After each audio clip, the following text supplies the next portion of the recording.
पालघरमध्ये मार्क्सवादी कम्युनिस्ट पार्टीचा विराट मोर्चा जिल्हाधिकारी कार्यालयावर धडकला। आपल्या विविध मागण्यांसाठी हे आंदोलक तब्बल 65 किलोमीटरची पायपीट करत पालघरमध्ये पोहोचले आहेत।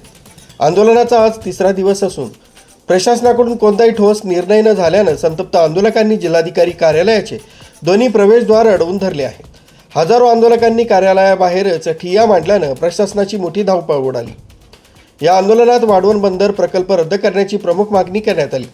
या प्रकल्पामुळे आदिवासींच्या जमिनी हिरावल्या जातील आणि स्थानिकांचा रोजगार जाईल अशी भीती आंदोलकांनी व्यक्त केली।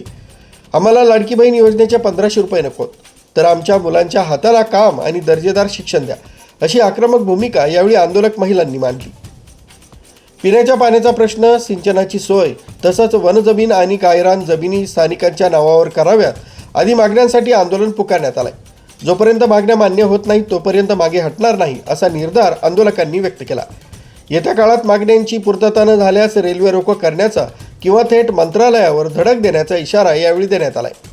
आरबी न्यूजसाठी मलिक शेख, मोखाडा।